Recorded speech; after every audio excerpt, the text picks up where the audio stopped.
Nous avons pu recevoir votre présence, donc c'est la dernière audition de la journée où on avait 5 influenceurs présents sur les plateformes numériques et sur TikTok notamment. Donc je rappelle que le choix de ces personnes a été fait notamment suite à une consultation citoyenne qui a été lancée par notre commission d'enquête et suite aux différents signalements que nous avons pu recevoir sur le mail de la commission d'enquête qui est toujours ouvert, lui, commission.tiktok@assemblée-nationale.fr. Alors, je rappelle aussi que notre commission d'enquête n'est pas un tribunal. Je tiens à le dire, c'est important. On n'est pas là pour juger, on n'est pas là pour punir, on est là pour comprendre, utiliser et faire en sorte que nous produisions la meilleure régulation possible. Le but, c'est d'utiliser notamment votre témoignage pour comprendre ce qui peut clocher avec TikTok et plus largement quels sont les mécanismes qui doivent être mis en place, soit au niveau du gouvernement, soit au niveau européen, pour protéger les mineurs de contenus choquants, en particulier sur TikTok, mais pas simplement. Donc aujourd'hui, c'est donc Monsieur Nasser Sari qui est Nasdaq qui est ici et qui a par ailleurs annoncé ce week-end, il me semble, suspendre ses réseaux sociaux, mais vous aurez l'occasion, monsieur, de nous le rappeler. Auparavant, je vous remercierai dans votre propos introductif pas plus que 10 minutes. Vous pourrez commencer à nous parler, mais voilà, pas plus de 10 minutes. De déclarer tout lien, tout conflit d'intérêts, donc tout ce qui est lié à vos rémunérations qui viendraient des plateformes, notamment par exemple la part que TikTok peut représenter dans votre rémunération globale, essayer de nous donner, d'estimer un peu la dimension de ce que ça peut représenter TikTok pour vous en revenus. Et je vous rappelle également que l'article 6 de l'ordonnance du 17 novembre 1958 relative au fonctionnement des assemblées parlementaires impose aux personnes auditionnées par une commission d'enquête de prêter serment, de dire la vérité, toute la vérité et rien que la vérité. C'est pourquoi je vous invite à allumer votre micro devant vous, à lever la main droite et à dire « je le jure ». Je le jure. Merci.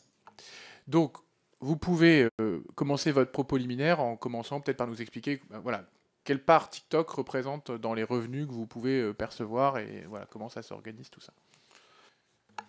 Bon, bah, écoutez, tout d'abord, merci pour votre invitation. Je vous le dis en toute honnêteté, c'est pas facile pour moi de me retrouver devant tant de personnes qui me regardent. Pour répondre à votre question, TikTok, pour moi, en termes de rémunération,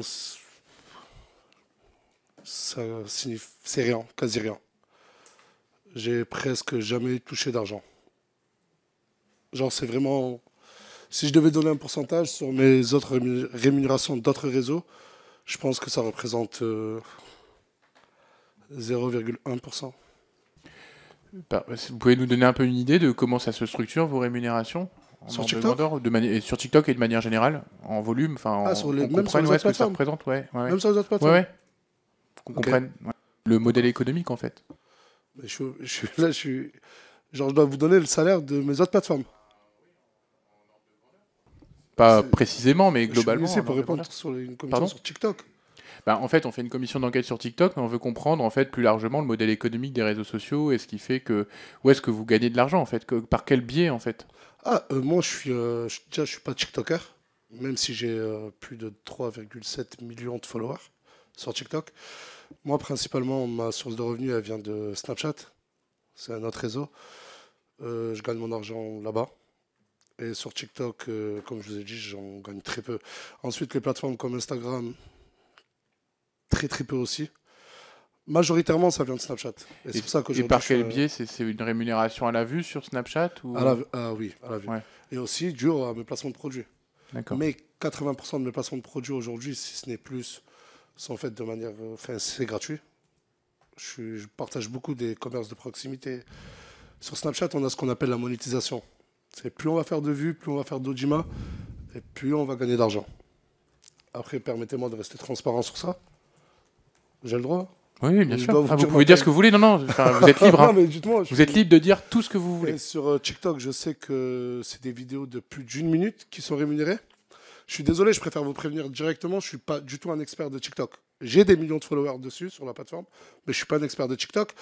Et sur TikTok, c'est les vidéos de plus d'1 minute qui sont rémunérées, ou les lives. les lives quand des gens font des dons. Et moi, à mon actif, je crois que j'ai qu'une petite soixantaine de vidéos sur TikTok. J'ai créé un compte, je crois, c'était en 2020, fin 2020. Je pense que voilà, en 4 ans, j'ai fait que... Non, deux vidéos de plus d'une minute. Et j'ai dû lancer peut-être 10 lives. Pour être encore plus transparent, je pense que j'ai pas dépassé la barre des 5 000 € sur TikTok en 5 ans. Merci. Est-ce qu'il y a d'autres choses que vous voulez nous dire dans votre propos liminaire ou on passe directement aux questions de Madame la rapporteure? Bah, j'aimerais appuyer sur le fait que je suis un Snapchatter. TikTok, j'y vais plus en tant qu'utilisateur que créateur de contenu. Même moi, je suis victime du succès de TikTok. C'est bien noté. Madame la rapporteure.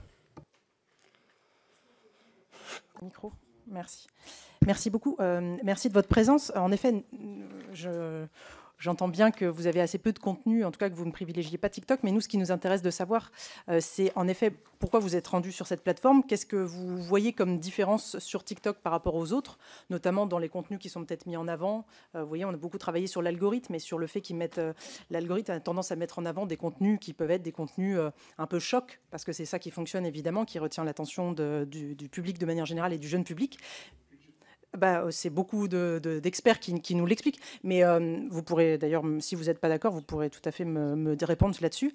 Et j'entends aussi qu'il y a peu de contenu de votre part sur TikTok. Pour autant, vous êtes en effet suivi par 3,7 millions de personnes. Et je voulais savoir un petit peu si vous aviez une connaissance de votre communauté. C'est-à-dire, est-ce qu'il y a beaucoup de jeunes et particulièrement beaucoup de mineurs? Parce que vous savez que notre commission d'enquête, elle se centre vraiment sur les mineurs.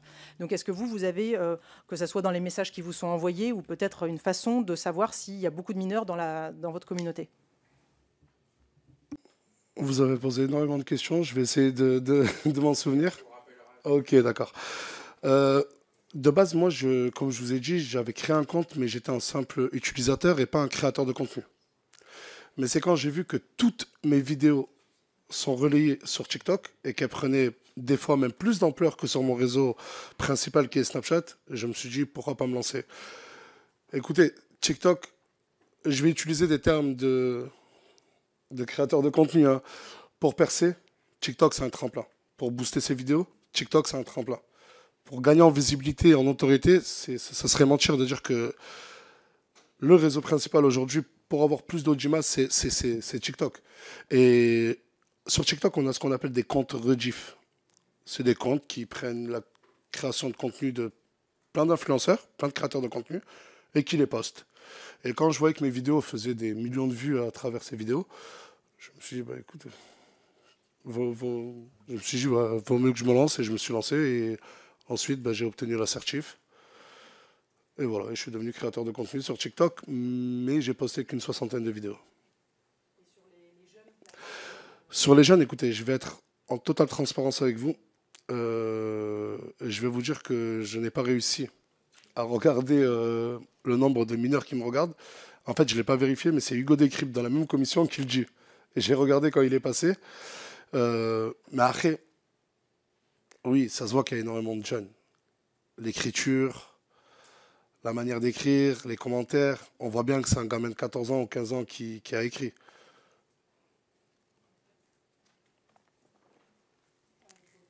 Chaque fois, merci beaucoup.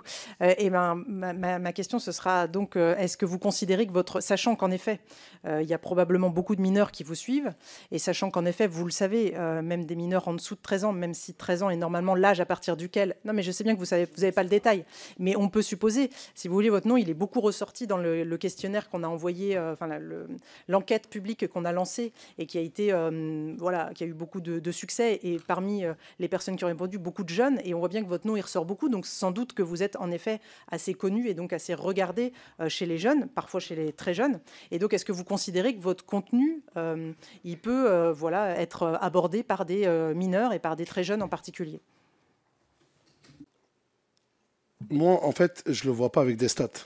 J'ai encore la chance de vivre en France, plus précisément à Perpignan, dans mon quartier à Saint-Jacques, quartier Saint-Jacques. C'est là-bas où je me suis fait connaître, c'est là-bas où j'ai commencé mes vidéos. Ça fait maintenant 6 ans que je suis sur les réseaux sociaux et que je suis créateur de contenu. Et je vois énormément de familles. Il y a autant de papas et mamans qui prennent des photos avec moi que de jeunes enfants. Je le reconnais. Ensuite, moi, je le vois aussi par rapport à, vous pouvez le voir dans la presse, hein, bien avant cette commission, énormément de jeunes mineurs qui fuguent de leur ville pour venir à Perpignan. J'ai vu des enfants de 10 ans. J'ai vu des enfants de 10 ans, 11 ans, à 2 heures du matin en train d'attendre au quartier Saint-Jacques, en train de dire je veux voir Nasdaq. Ah ben oui, je suis en train de vous le dire. Et j'ai déjà répondu avant à la presse, pas aujourd'hui, mais dans de nombreuses interviews, sur mes réseaux, c'est devenu aussi un fléau pour moi. Vous savez, mon adresse, elle a fuité sur Internet. On a tous les jours entre 200 et 300 personnes qui viennent devant la maison, sans compter les milliers de personnes qui viennent. En effet, moi, quand, en tant que rapporteur, reçu un certain nombre de mails de personnes, alors c'est pas forcément le sujet, c'est un sujet connexe, mais de personnes de votre quartier qui aussi se plaignent des effets collatéraux, on va dire, de ce qui se passe chez vous. Mais donc vous êtes quand même indirectement responsable de ces jeunes qui viennent, parce que s'ils viennent, c'est qu'ils ont bien vu que d'autres jeunes auparavant étaient venus et avaient obtenu l'hébergement, de l'argent, une notoriété peut-être. Donc vous êtes quand même responsable de ça. Non, oui, je reconnais que j'ai une part de responsabilité, mais il faut voir les vidéos que je fais. Quand moi, un gamin de 10 ans vient au quartier Saint-Jacques, j'appelle de suite, premier réflexe, sa maman. Et quand sa maman me dit « gardez-le avec vous, il vous aime trop », vous ne pensez pas que les parents ont une part de responsabilité? Écoutez, je vous ai beaucoup écouté, enfin très peu, pour vrai dire, je vous ai pas... Juste là, avant de venir, je vous ai regardé, mais j'ai l'impression qu'on parle très peu des responsabilités des parents. Vous savez, moi, je suis papa aujourd'hui. Ça fait 1 an que mon fils est né. Je pense que si mon fils, à l'âge de ses 15 ans, il va aller voir une star, une personne influente, je ne le laisserai pas. Je suis tombé, et je le jure, j'ai juré, j'ai fait serment, je ne peux que dire la vérité. Je suis tombé sur des cas par centaines où des parents me disent « garde-le ». Est-ce que vous trouvez ça normal? Et oui, j'ai cette part de responsabilité, je filme. Mais il faut voir ensuite la morale. Il y a toujours une morale dans les vidéos. Je dis, je le redis, et vous pouvez aller vérifier. Arrêtez. Ne venez pas. Arrêtez de croire au rêve Nasdaq. Et parmi les personnes, j'ai pris les personnes... Écoutez, je viens d'un quartier, c'est un des quartiers les plus pauvres de France. Laisser une gamine, je ne sais pas moi, de 17, 18 ans, à 3 heures du matin au quartier, sa mère me supplie de l'héberger et demain de lui prendre un train, je le fais. Et j'appelle les parents et je demande si ça peut servir comme exemple. J'ai ce côté généreux-là, avec ou sans réseaux sociaux. Vous savez, moi j'ai commencé, j'étais gardien d'immeuble. J'ai touché un peu moins de 1 200 € le mois. Et vous pouvez aller demander au sein de mon quartier, je redistribuais déjà mon argent, j'aidais déjà les gens de mon quartier. Mais je ne savais pas en aucun cas que ça allait faire un effet boule de neige. Et c'est pour ça que cette dernière année, j'ai ralenti énormément, énormément sur les vidéos, sur les dons. Je le fais, mais je ne le filme plus. J'ai cette responsabilité, oui, mais derrière mes vidéos, je le dis, arrêtez de venir. Je l'ai dit, et comme je vous l'ai dit, vous pouvez aller vérifier. Mais il y a aussi, je suis désolé, mais une responsabilité parentale. Moi, ces gamins, je suis ni leur père ni leur mère. Et si le papa et la maman pensent que c'est normal que leur enfant de 14 ans soit à 600 km de chez eux, qu'il ait fraudé le train, ça aussi c'est alarmant. Et eux aussi ont leur responsabilité. Alors, c'est peut-être l'histoire dans l'histoire, mais il y a aussi beaucoup de jeunes qui sont des jeunes de foyer, donc qui relèvent de l'aide sociale à l'enfance. Donc, ça leur fait genre une espèce de double peine, de double désillusion, c'est-à-dire qu'ils ont à la fois dû subir des choses, de la part de leurs parents, et ensuite se retrouvent à être aérés dans les rues et dans votre quartier pour essayer peut-être d'obtenir quelque chose. Ça reste quand même un vrai sujet problématique. Et donc, vous en avez conscience. Mais qu'est-ce que vous faites? Si d'une main vous dites qu'en effet c'est pas bien qu'ils doivent pas devenir, mais de l'autre vous continuez à alimenter cette espèce d'espoir, on voit bien que c'est peine. Non mais, madame, je vais pas arrêter de vivre. Je vais pas arrêter de créer du contenu. Écoutez, moi, j'ai une responsabilité, je l'assume pleinement. Je demande, et je vous l'ai dit, je prends parole devant des millions de personnes. Vous savez, je m'en vante pas en toute modestie. En 1 heure, je tourne entre 2 et 3 millions de vues sur Snapchat. Je peux vous le montrer. Et devant ces millions de personnes qui me regardent, je reçois aussi énormément de vagues d'insultes. Quand « Ah, tu veux plus aider. Ah, t'as changé Nasdaq. » je reçois une vague d'harcèlement, mais je m'en fous. Je fais, je dis. Et à Perpignan, il y a même une équipe d'amis qui m'entoure, appelle la police. Appelle la police. Quand il y a des jeunes qui viennent, la police me disent, Nas, est-ce qu'ils me montrent des photos? Je leur dis, ouais, il était là ce matin. Mais c'est pas pour autant que je vais... Écoutez, avant que ça devienne un fléau, je le faisais déjà. J'aime aider, quand tout le monde ici, je suis généreux. Je vous l'ai dit, j'ai ralenti. Entre il y a 3 ans et cette dernière année-là, j'ai peut-être ralenti à 80-90%. Et c'est pour ça que je me suis même isolé dans une villa. Mais j'ai fait. Aujourd'hui, vous me dire que je le condamne, mais je continue. Non, je le condamne et je ralentis. Mais je ne peux pas m'arrêter. Dans ce cas-là, sinon on accuse tout le monde de tout. Je suis désolé, j'ai fait des choses, j'ai fait de la prévention. J'ai demandé d'arrêter.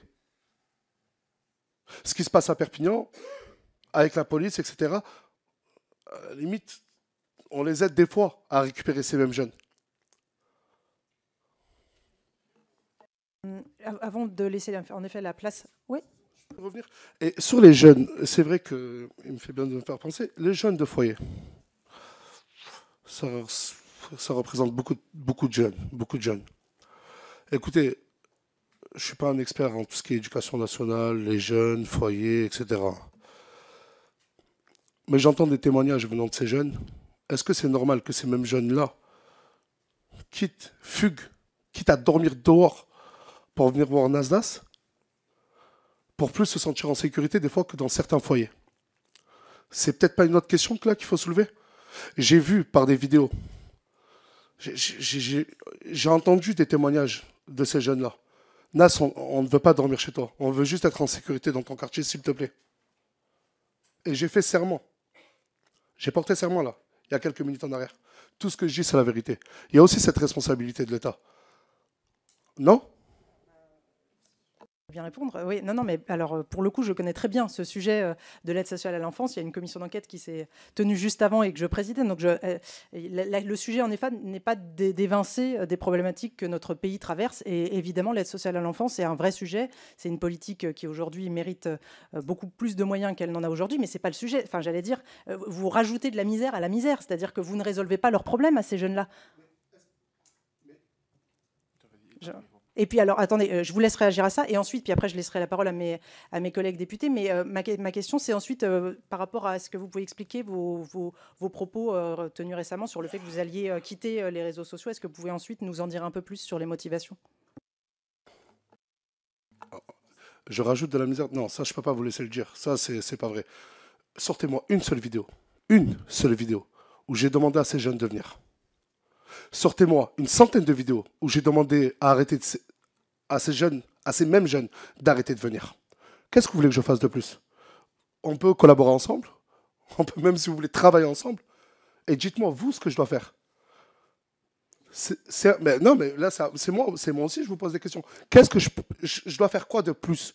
Mais dites-moi, parce que c'est bien facile de m'accuser de rajouter de la misère sur de la misère, mais qu'est-ce que je dois faire de plus? Prendre parole. Dans des cas où j'aide la police, des fois même vous savez, mais il y a une réalité de terrain. Vous pouvez pas, je ne peux pas vous laisser dire ça. Je ne leur ai jamais demandé de venir. Oui, non. Mais c'est pas parce que non, mais attendez. C'est pas parce que j'aime. Vous savez, il y a des clips de rap, il y a des films, il y a tout type d'art. D'accord? C'est pas parce que je vois que. On va tomber dans la bêtise, je suis désolé. C'est pas parce que j'ai vu que Omar Sy, dans le film Intouchable, il aidait une personne que je vais aller camper devant chez lui. Ah, mais faut.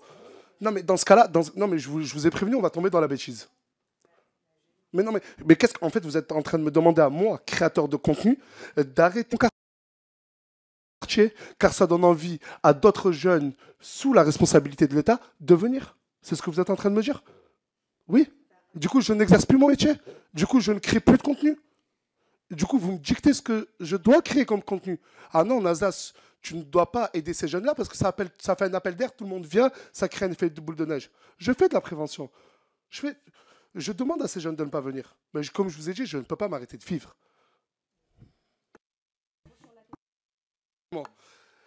Et l'année dernière, au mois de juin, pareil, identique, j'avais fait une pause de... Vous savez, moi, ça fait 6 ans que je suis sur les réseaux sociaux.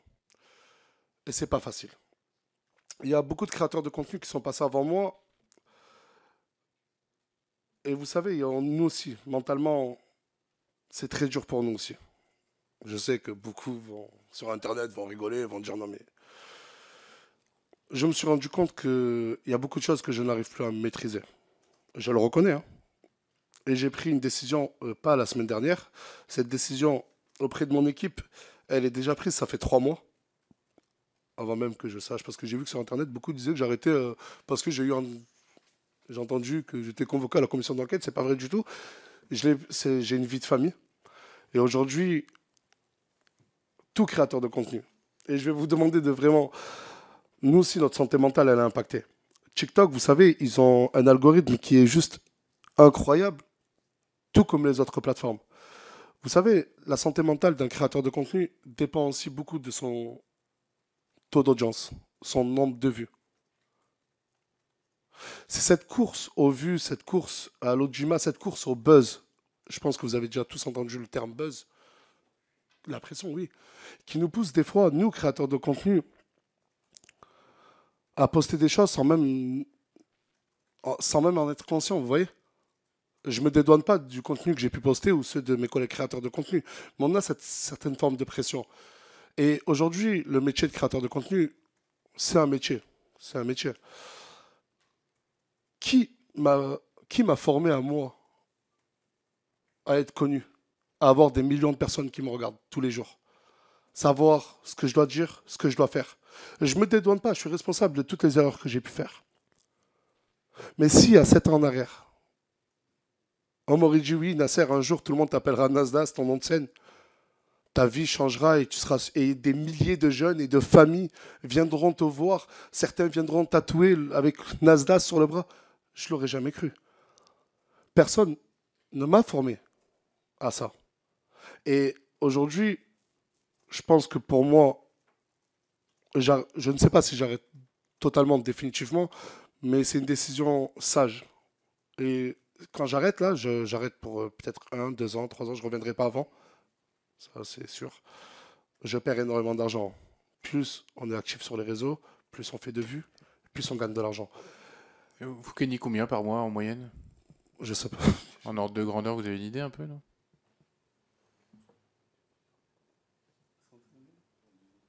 Après, c'est un chiffre d'affaires. Ouais. Ça ne vient pas dans ma poche. Mais en CA, en chiffre d'affaires, ouais, on est à des centaines de milliers d'euros. Des centaines? Ouais, Quelques centaines. un, deux. Et vous? Moi, le salaire net d'un député, après impôt, c'est à peu près 5 000 euros. Ouais. Et puis j'ai vu à l'extérieur et j'étais étonné, vous avez des chauffeurs. Alors, c'est des chauffeurs partagés. Il y en a une dizaine pour toute l'Assemblée qui font Non, uniquement mais de la c'est pas un dépose. défaut, c'est pas un Non, mais défaut, c'est pas une accusation. je vous annonce, comme ça vous saurez. Voilà, il y a, Je l'ai vu, j'ai posé la question il et y a on une m'a dit que dizaine c'était de vraiment vos chauffeurs chauffeurs. pour l'Assemblée nationale, mais en fait, pour 577 députés, et ils font de la dépose, mais finalement, voilà, c'est pas nos chauffeurs individuels. Désolé. Mais aujourd'hui, Par contre, on va passer la parole, sauf si vous vouliez dire une dernière chose avant qu'on mais non, passe aux sur ma collègues. pause, j'ai vraiment besoin de prendre du recul, chose que je n'ai pas encore réellement fait, et de savoir ce que je veux et ce que je veux représenter. Au début, Nasdaq, c'était un surnom, mais ça restait quand même moi. Aujourd'hui, Nasdaq, c'est devenu un personnage. Très vite, les créateurs de contenu, on ne sait même plus ce qu'on veut, ce qu'on représente. Et c'est vrai, on tombe dans une tourmente. Et là, je défends aussi ce métier-là de créateur de contenu. Et moi, je dirais qu'il faudrait plus d'encadrement. Pas sévère, pas des punitions, mais ça vous fait sourire, monsieur le député? Ça vous fait sourire? Je vous parle de la santé mentale des créateurs de contenu. Excusez-moi, je vous demande pas de me faire de remarques. Vous êtes ici en audition. Ben, vous souriez pendant que je parle. C'est pas une remarque, c'est Excusez-moi, déplaisant pour mais moi. je suis pas, c'est pas par rapport à vous, Ah, d'accord? autant pour moi, Voilà. autant pour moi. Donc je vous remercie de continuer votre propos. Voilà. Ok. Bon, bah écoutez, sans faire. Autant pour moi. Alors, j'avais une demande de Monsieur Dewa.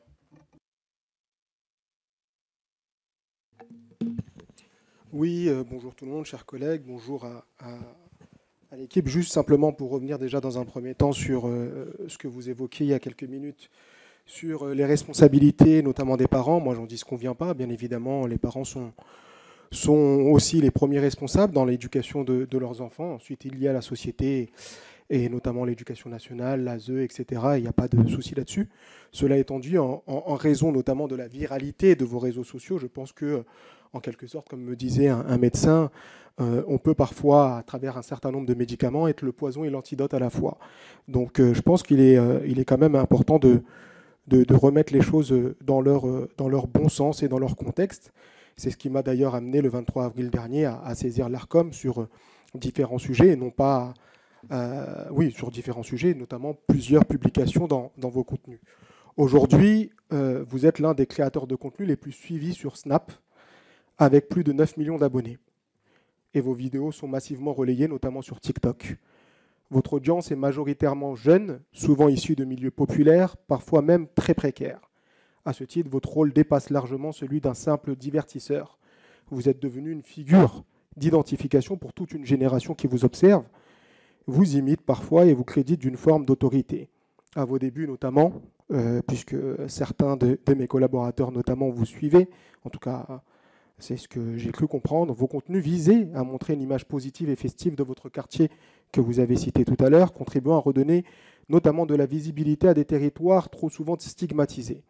Mais force est de constater que votre ligne éditoriale a profondément évolué avec le temps.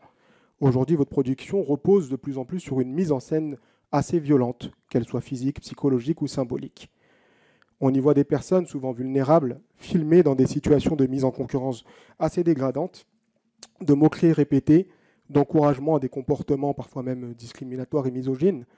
Et j'en ai même été, puisque j'en avais vu un et j'ai été particulièrement heurté par celui-ci, et certaines d'entre elles semblent psychologiquement fragiles, socialement dépendantes, voire financièrement sous emprise. Et là, j'aimerais revenir sur ce que vous disiez sur l'ASE également. Vous avez raison, l'État est le pire parent des jeunes et des enfants, notamment placés à l'ASE. Ça, c'est une réalité, personne n'en disconvient. Et Madame la Présidente l'évoquait tout à l'heure. Cela étant dit, comme je disais tout à l'heure, pour moi, vous êtes en quelque sorte aussi parfois dans cette position du poison et de l'antidote. Dans le contexte en question, puisqu'on me presse un peu, permettez-moi de vous poser quand même 2-3 questions. Avez-vous conscience, justement, et vous l'avez dit aussi, de l'influence que vous exercez sur cette jeunesse ? Avez-vous conscience que vos choix de mise en scène participent justement à façonner parfois durablement leur rapport aux autres, notamment à la violence à l'égard des femmes, de la réussite sociale, etc. Et au regard de cette influence, êtes-vous prêt à assumer la responsabilité qui découle de votre exposition publique, non pas seulement en termes de notoriété et de rentabilité, mais en termes d'exemplarité et d'impact social? Je vous remercie.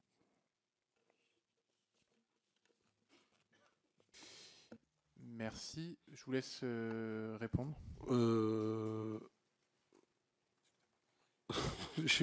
Vous avez parlé énormément longtemps. Et voilà, alors, est-ce que vous pouvez résumer vos questions en 10 ?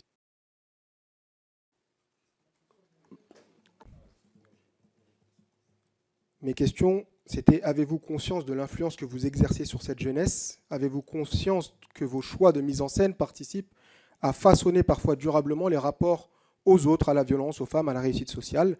Et enfin, au regard de cette influence, êtes-vous prêt à assumer la responsabilité qui découle de votre exposition publique, non pas seulement en termes de notoriété ou de rentabilité, mais en termes d'exemplarité et d'impact social?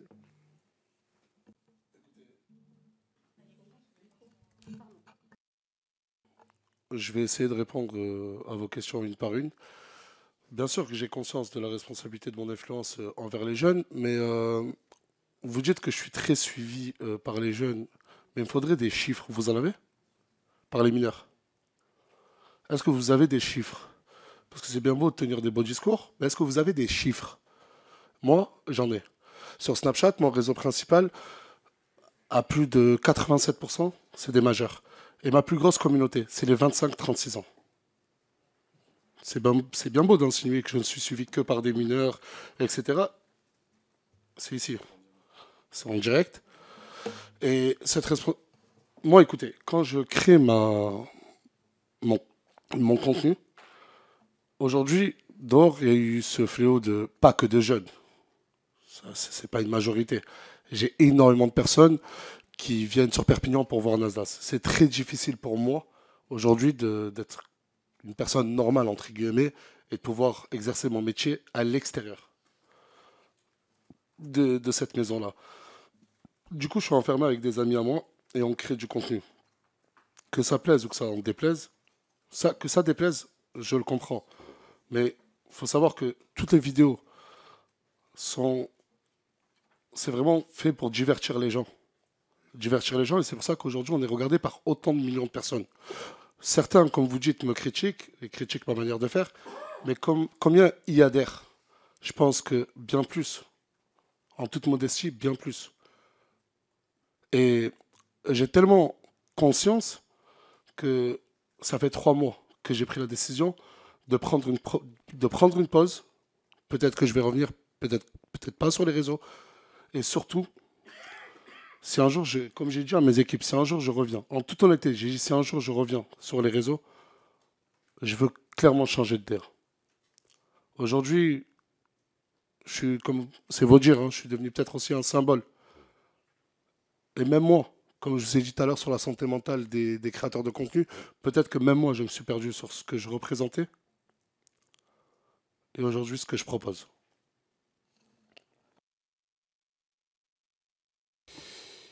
Alors, j'avais plusieurs demandes. Monsieur Sauter. Merci monsieur. Vous vous qualifiez vous-même de créateur de contenu et donc c'est bien vous-même qui avez fait ce choix de métier de devenir créateur de contenu. Vous avez évoqué le partage à votre insu, de manière délibérée, de vos créations de contenu que vous faites sur Snapchat, sur d'autres plateformes. Moi, j'aurais souhaité savoir, est-ce que vous avez été en mesure de chiffrer ce nombre de partages de votre création de contenu à ce niveau-là? Vous évoquez également le fait que vous vous mettez, que vous devenez un personnage de scène au fil des années de votre exercice de créateur de contenu. Depuis 7 ans, si j'ai bien compris, où vous créez du contenu sur les différentes plateformes, à quel moment vous êtes-vous rendu compte de l'impact que vous pouvez avoir auprès des jeunes? Je ne parle pas des mineurs parce que je parle auprès des jeunes dans leur globalité. Et avez-vous pris conscience avez-vous une prise de conscience suite à cet impact et avez-vous essayé de changer de contenu ou de changer de propos par rapport à l'impact que vous pouviez avoir chez les jeunes? Juste, désolé, votre première question, vous pouvez la répéter s'il vous plaît? Ma première question vient sur vos contenus qui sont partagés sur la plateforme TikTok. Vous avez indiqué que c'était des contenus que vous créez sur Snapchat, si je ne dis pas d'erreur là-dessus, et qui sont partagés à votre insu là-dessus. J'aurais souhaité avoir vos éclaircissements sur ces partages à votre insu sur Snapchat et TikTok. Sur TikTok, il y a des comptes qu'on appelle des comptes rediff. C'est des comptes qui rediffusent, comme je vous ai dit tout à l'heure, pas que mes vidéos à moi, hein, mais toute vidéo virale en fait. Ou même un petit créateur de contenu qui fait peut-être que 5000 vues, il peut voir sa vidéo être prise, être screenée, faire un capture d'écran. Ils font en fait une capture d'écran de notre contenu et ils le repostent directement sur leur compte à eux. Tout simplement. Monsieur, si vous êtes donc créateur de contenu, vous présentez comme vous mettez vous-même en scène sur cette création de contenu, c'est donc de pillage de contenu de la part de TikTok, c'est un vol de votre création artistique. Je ne sais pas si je qualifierais ça comme un vol, mais aujourd'hui c'est devenu normal. Aujourd'hui sur TikTok c'est devenu normal qu'il y ait des comptes rediff. Il y en a par milliers, hein, pas par centaines, c'est des milliers de comptes qui n'ont ni nom, ni prénom, ni tête. Ils n'ont pas d'identité. Ils s'appellent juste compte rediff ou rediff exclu et qui vont tout reprendre. Ils vont reprendre les vidéos de Nasdaq, ils vont reprendre, je sais pas moi, les vidéos d'autres créateurs de contenu. Et si ouais, vous qualifiez ça de vol, bah... Après, ils m'ont pas demandé la permission. Ça, c'est vrai. Et ils le repostent directement sur TikTok. Et c'est vrai, aussi, il y a aussi les fins contre Nasdaq. Il y a énormément d'usurpation d'identité. Mais ça, c'est pas que sur TikTok, c'est un peu de partout, sur tous les réseaux.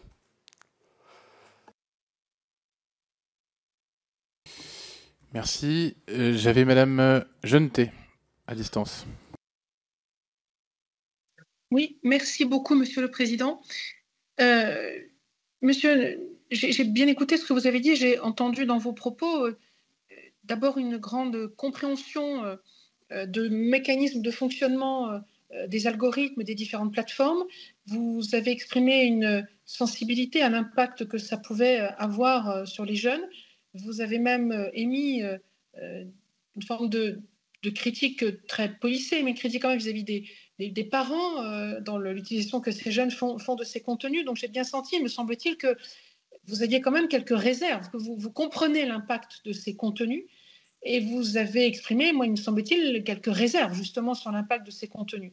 Alors ma question est très simple, puisque vous êtes créateur de contenu et que vous maîtrisez très très bien ces contenus, ces plateformes, pardon, quelles sont les recommandations que vous, créateur de contenu, feriez pour limiter les effets négatifs d'une plateforme comme TikTok sur des mineurs? C'est le thème exactement de notre commission d'enquête. Donc, quelles sont les recommandations que vous, créateurs de contenu, souhaiteriez faire? Je ne parle pas des parents, vous les avez évoqués. Hein. Au-delà des parents, là, on n'est pas sur les parents, sur le reste. Merci. Écoutez, merci pour votre question, mais c'est très compliqué d'y répondre. Aujourd'hui, malheureusement, il y a un impact. Oui, il y a un impact sur la santé mentale des jeunes, et pas que des jeunes aussi, des personnes plus âgées, que ce soit sur TikTok ou ailleurs. Mais malheureusement, je n'ai pas cette baguette magique et je n'ai pas cette solution miracle. La vraie question, la vraie question qu'on doit se poser, c'est pas un peu trop tard. C'est une vraie question qu'on doit se poser.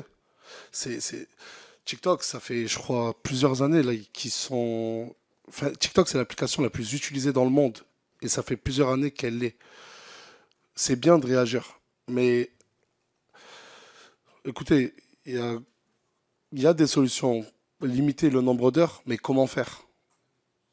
Je ne fais pas votre métier. Et malheureusement, voilà, vous avez l'honneur d'être député ou d'autres, représentant de l'État. Mais c'est un problème bien. Je peux finir? TikTok, en gros, ça a pris une ampleur tellement grande. Je vous le dis, bon courage à vous. Si vous devez prendre des mesures, ça va pas être facile. Après, nous, créateurs de contenu, on a aussi notre part de responsabilité parce que nous, je vous le dis en toute honnêteté, notre objectif quand on fait une vidéo, c'est qu'elle soit regardée. Voilà. Moi, après, j'ai pris plusieurs mesures, mais sur Twitch, moi, je fais pas de live sur TikTok. J'en ai fait très, très rarement. Mais je me suis lancé sur les lives Twitch et je n'ai jamais lancé de live ou très rarement de live avant minuit pour faire en sorte qu'un maximum de mineurs puissent me regarder. Et ça, c'est vérifiable. Et voilà. Major. C'est bon, vous avez répondu. Ok. Monsieur Vermorel. Merci, Monsieur le Président. Monsieur Sarri, vous avez le devoir de signaler tout conflit d'intérêts à cette commission. Et donc moi, j'ai une question simple à vous poser. Est-ce qu'il y a des députés ici que vous connaissez? Et si oui, quels sont les liens qui vous unissent avec eux? Est-ce qu'il y a ici, dans cette salle, des députés que vous connaissez? Est-ce qu'il y en a certains avec lesquels? Et comment vous les connaissez? Et après, la deuxième question, j'aurais une deuxième question à vous poser sur le fond. Des députés que je connais, je vous ai vu à la télé. Mais est-ce que ça veut dire que je le connais? Je connais M. Delogu. Je l'ai vu à la télé aussi. Et après, attendez, laissez-moi regarder tous les visages. Non. Enfin, non. Non. Et pourquoi? On a été plusieurs, en tout cas moi je l'ai vu, à voir Monsieur Delogu vous orienter votre réponse sur les revenus tout au début, qui étaient les vôtres dans le cadre des réseaux sociaux. D'accord, mais donc c'était surprenant parce que nous-mêmes portons rarement, enfin voilà, avons rarement voilà, une attention directe à l'égard d'un auditionné. Donc c'est pour cette raison, je pense. Bon, je suis désolé, je suis président de cette commission, on va reprendre le contrôle. Monsieur Vermorel, vous avez une deuxième question. J'ai une deuxième question à vous poser. On dit de vous que vous êtes le Robin des Bois digital, et que donc vous avez redistribué beaucoup d'argent. Est-ce que vous avez déjà distribué de l'argent à des mineurs? Est-ce que vous avez déjà distribué de l'argent à des partis politiques? Non, mais c'est quoi, c'est que... Alors, sur monsieur, là, c'est que mais monsieur attendez, Vermeulen, vous pourriez je vais préciser vous pourquoi relire la commission, là, parce que là, excusez-moi, c'est un gay- c'est- je vais demander de préciser pourquoi vous demandez sur les partis politiques et quel est le rapport avec la commission d'enquête. Non, mais donne-moi le papier, donne-moi le papier, s'il te plaît. Est-ce que vous pouvez être plus précis? Pardon. En fait, sur la question des mineurs, je pense que c'est dans le cadre de notre commission Ça, c'est d'enquête. sûr, ouais. Et comme par ailleurs, on vous prête des ambitions politiques, je voulais savoir si TikTok avait permis de rémunérer des partis Voilà. politiques. Voilà. Donc du coup, je pense qu'il y a peut-être une information qui m'a échappé. Permettez-moi, voilà. mais je pensais qu'en arrivant ici, on est quand même à l'Assemblée nationale, c'est une première pour moi et c'est un honneur pour moi. Mais je pensais vraiment pas tomber sur des questions aussi floues que les vôtres. Enfin, non, mais on est à l'Assemblée nationale, c'est des questions précises. Qu'est-ce que un groupe politique? Écoutez, je n'ai jamais même fait de politique dans mes réseaux sociaux, d'accord? Je n'ai jamais versé d'argent à des groupes politiques. Monsieur le député, j'ai regardé un interview de votre part. Vous avez dit que ça n'allait pas être une punition pour nous. Mais c'est bien pire. On part sur des questions tellement hors sujet. Mais non, mais qu'est-ce que vous allez dire? Votre prochaine question. Laissez-moi terminer, s'il vous plaît. Laissez-moi terminer. Mais est-ce que, excusez-moi, j'ironise, hein, mais c'est quoi la prochaine? Est-ce que j'ai financé l'armée du Tchad? C'est quoi? Non. Et bref, pour revenir à la question sérieux, et répondez à la. Donc, bon, sur la deuxième question, vous n'avez pas d'intention politique, on l'a compris. Sur la première question, c'était de savoir si vous aviez donné de l'argent à des mineurs. Pour revenir sur... désolé, mais parce que je suis un peu choqué de la question. Je vous le dis clairement, je ne connais pas votre nom, désolé. Je peux terminer? Monsieur va répondre sur les mineurs, et après vous pourrez éventuellement rebondir, mais très rapidement, parce que je ne veux pas que ça tourne sur non, mais voilà, comme je vous dis, moi je suis étonné. Vous répondez sur les mineurs, non, vous avez mais dit que vous n'avez pas d'intention politique. Non, mais parce que c'est quand même grave la question qu'il a pu poser. Je veux dire, vous avez répondu. J'ai mon droit de réponse. Vous avez pu répondre. J'ai accordé une interview où on m'a posé la question, est-ce que des convictions politiques, pour moi, est-ce que j'en ai? J'ai dit que je ferais tout pour aider mon quartier, même si devenir éboueur, ça aiderait mon quartier. Si demain devenir, je ne sais quel rôle politique, je le ferai, quitte à être éboueur. Et je ne vois pas, et je le répète, vous êtes le président de cette commission, mais qu'est-ce que des questions comme ça viennent faire ici et quel est le rapport avec TikTok? Et pour répondre sur les mineurs, oui. Ça m'est déjà arrivé, monsieur, de prendre une vingtaine de jeunes de mon quartier, les faire nettoyer les rues, repeindre les murs remplis de tags et leur donner ce sens du travail, le goût de l'effort et de les rémunérer 5 euros, 10 euros, 20 euros, grand max 50 euros. C'est vraiment des actions sociales que j'ai menées au sein de mon quartier. Parce que oui, la population là-bas se sent totalement délaissée. Totalement délaissée. On est des milliers d'habitants à Saint-Jacques. Et oui, par des actions sociales comme celles que je vous ai décrites, j'ai pu aider des jeunes. Tu nettoies le quartier, je te donne un billet de 50 euros ou de 20 euros. Oui, petit, tu n'as pas besoin de vendre de drogue.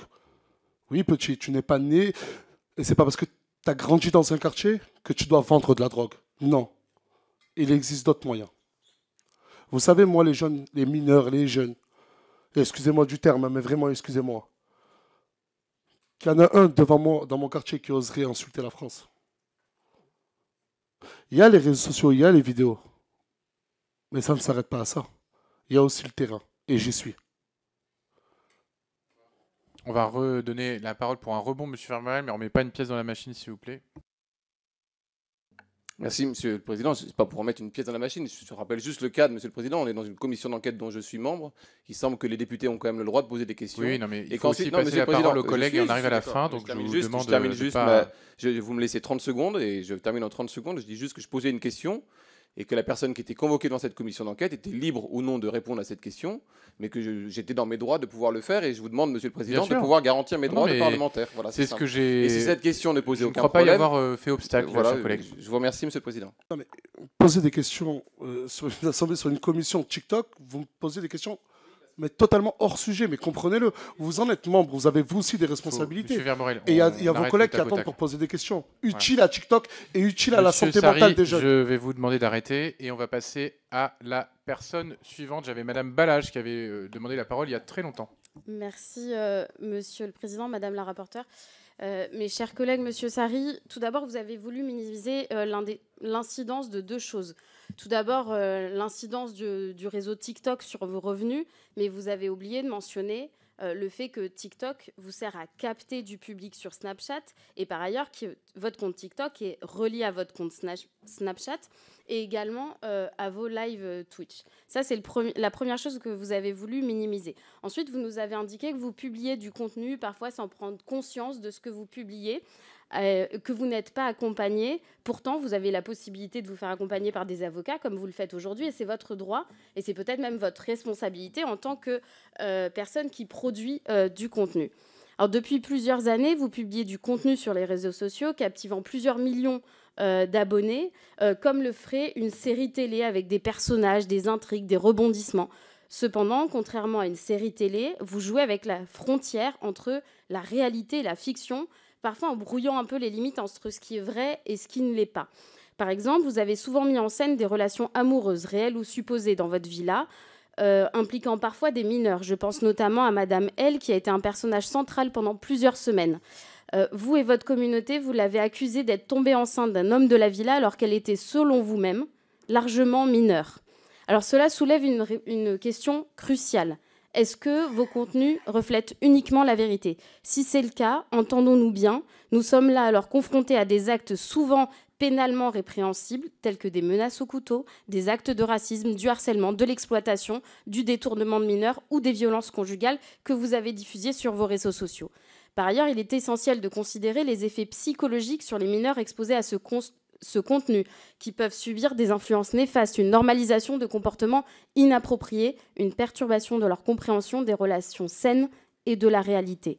Ma question est donc simple, elle est la suivante. Vos contenus sont-ils mis en scène, ce qui pourrait remettre en question vos choix éditoriaux, le manque de transparence de votre démarche et vous exposer à des critiques pour avoir largement outrepassé le règlement des réseaux sociaux? Et dans ce cas, il faudrait modérer ou classifier votre contenu pour l'empêcher d'atteindre un jeune public. Ou bien montrez-vous la réalité de ce qui se passe dans votre villa, vous confrontant alors à des actes pénalement répréhensibles. Elle n'est pas floue, ma question. Est-ce que c'est vrai ou est-ce que c'est mis en scène? Merci pour votre question. Tout d'abord, vous avez dit que j'ai minimisé mon impact sur TikTok, sur mes revenus. Je peux le prouver. Je peux le prouver. J'ai touché moins de 5 000 euros. Sur TikTok, je peux vous le prouver. En quoi j'ai minimisé? Et pour revenir sur Madame L, c'est ce que vous avez dit? Je ne connais pas, c'est qui? Vous pouvez couper. Qui a été accusée d'être... Non, pas Léa, là c'est moi. Leïla, qui a été accusée, ou en tout cas, c'est un personnage, c'est Leyna, Leyna.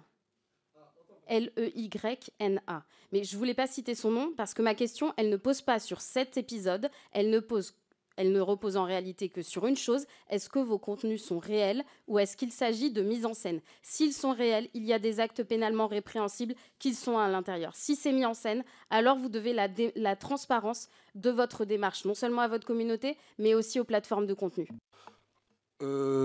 Juste avant votre question, vous m'avez accusé, moi et des amis à moi, d'avoir mis en scène, d'avoir dit à Leyna, tu as fait semblant d'être... Enfin, nous, on lui a supposé qu'elle était enceinte, c'est ça? J'ai pas compris. C'est elle-même qui est venue. Vous savez, elle, j'ai un droit à l'image, j'ai sa grand-mère qui est sa tutelle. J'ai le droit de la filmer comme elle a le droit de me filmer. Et c'est elle-même qui est venue avec des tests de grossesse et qui est venue et qui a dit « Oui, Nasser, je suis enceinte. » À 16 ans, à 17 ans ou... Oui, elle nous avait menti. Ce qui avait fait scandale aussi sur les réseaux. Non, mais je réponds à votre accusation. Comment? Allez-y, finissez de répondre. Écoutez, moi, quand on vit en communauté, vous voyez, on vit en communauté, on est peut-être des fois une dizaine, peut-être des fois une quinzaine. Et c'est un grand mot de... Des fois, mettre en scène, c'est tirer. En fait, mon contenu, je vais le tirer. Vous voyez? Et là, je ne suis pas dans un tribunal, je suis dans une commission d'enquête sur TikTok. Mais encore une fois, on en revient à mon contenu Snapchat. Encore une fois. Et il y a des choses qui sont mises en scène, oui, et d'autres choses réelles. Comme quand j'aide les jeunes de mon quartier, je le fais de tout cœur. Toute personne. Parce que je crois qu'il n'y a eu que Leïna. Ensuite, les autres mineurs, c'est des jeunes de mon quartier. Et dans mon quartier, on est une grande famille. À part Leïna, on peut me citer très peu de mineurs. Ils sont tous majeurs, vaccinés et conscients d'être chez moi. Et ils savent pourquoi ils sont venus. Et ils savent ce qu'ils veulent faire. Aujourd'hui, Leïna, elle est très contente. Elle a plus de, je crois, 1 demi-million de followers sur TikTok. Elle qui... vous savez, quand elle est arrivée chez moi, Leïna, pour vous répondre, elle était sans domicile. Elle n'avait même pas le domicile. Ouais, mais je vous ai répondu. Il y a des... Vous m'avez demandé si c'était la réalité ou si c'était mise en scène. Je vais vous donner un autre exemple. Quand Djibril il jette son téléphone sur sa compagne, qui est un acte de violence conjugale, est-ce que c'est mis en scène ou est-ce que c'est la réalité? Sur Djibril, il se chahute vraiment. Ah oui, non, mais je ne vous parle pas de cette scène-là, je vous parle au quotidien, au quotidien. Et je savais que dans cette commission, on allait me ressortir cette scène-là qui a beaucoup tourné sur Twitter. Apparemment, les députés passent beaucoup de temps sur Twitter à regarder les vidéos de certains internautes. Cette scène-là, oui, elle a été surjouée, je vous le dis clairement. Beaucoup sur Internet diront que j'ai dit ça pour défendre Djibril. D'autres diront, ouais, il essaye de cacher la vérité. Non, à l'heure actuelle, Djibril et Inès sont ensemble. Et il est hors de question que sous mon toit, sous ma responsabilité, il se passe quelque chose comme ça, et avec ma conscience, le filmer et le poster. Je sais quand même ce que je fais, je suis quand même responsable de mon contenu, et je ne vais pas m'envoyer à l'abattoir. Ok. Madame Balach, c'est bon, vous aviez eu votre réponse. Monsieur Vogetta, et après Monsieur Nuret. Merci. Monsieur Sarri, ouais, je suis ici. Non. Merci d'être ici et de répondre à nos questions. Effectivement, ce qu'on essaye, nous, de faire, c'est de comprendre les mécaniques. Et je vous suis pas, je vous connais pas. Alors, non, monsieur, s'il vous plaît, monsieur Sarri, pas de dénigrement. Vous écoutez les questions des parlementaires. Je vous demande, s'il vous plaît. Alors, monsieur Sarri, je ne vous connaissais pas jusqu'à aujourd'hui. Moi, j'avoue que je ne vous ai jamais vu sur les réseaux. Mais en revanche, en vous écoutant aujourd'hui, on sent que vous comprenez que vous avez une influence certaine sur les mineurs en particulier, puisqu'on en a parlé en particulier au début de votre intervention. Donc, ma première question, c'est si vous aviez la capacité, en appuyant sur un bouton, d'exclure de votre audience les mineurs qui ont moins un âge déterminé, 13 ans, 15 ans, 18 ans, est-ce que vous le feriez et quel âge serait le bon âge pour vous à partir duquel une personne devrait pouvoir regarder vos contenus? Première question. Deuxième question, sur les placements de produits, on n'en a pas parlé, mais ça fait aussi partie de vos revenus, j'imagine. Et j'ai vu par contre passer notamment une association de victimes de l'influence qui dit que parfois dans le passé, vous avez pu avoir certains placements de produits qui étaient problématiques, avec notamment des maillots de foot Ligue des Champions 2025 qui n'auraient pas été arrivés. Est-ce que vous êtes conscient éventuellement de certains problèmes avec des placements de produits que vous avez pu faire dans le passé? D'accord. Est-ce que vous êtes conscient de ces problèmes? Est-ce que vous connaissez les termes de la loi influenceur qui veut protéger les consommateurs? Est-ce que vous l'appliquez au quotidien de vos placements de produits? Donc, c'est deux questions. Merci. Un âge parfait pour moi, pour mon Ojima, c'est tellement vaste. Minimum. C'est même pas que pour regarder mon contenu, mais même pour avoir des applications telles que Snapchat, TikTok, YouTube, parce qu'on retrouve de tout partout, dans n'importe quelle plateforme. Mais je dirais un âge minimum, déjà juste pour avoir TikTok, je me baserais sur 14 ans. 14 ans. En tout cas, moi, je vous parle de moi, mon fils. Moi, mon fils, je sais que peut-être après ses 15 ans, il pourra utiliser TikTok, mais pas avant. Après, peut-être que je ne suis pas encore un bon papa, il n'a que 1 an. Mais c'est vrai que si on parle de ma vie privée, j'ai un enfant, c'est un parfait exemple.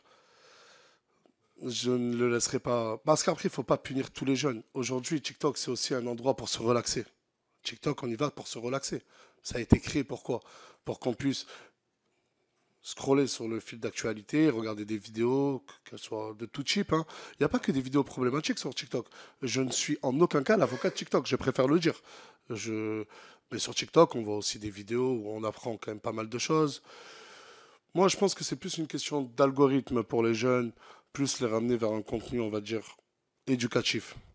Après, l'âge, si on interdit à ces jeunes-là TikTok, je sais qu'ils sont omniprésents. Après, je sais que l'ancien Premier ministre a fait une proposition de loi ou va faire une proposition de loi pour les interdire au moins de 15 ans.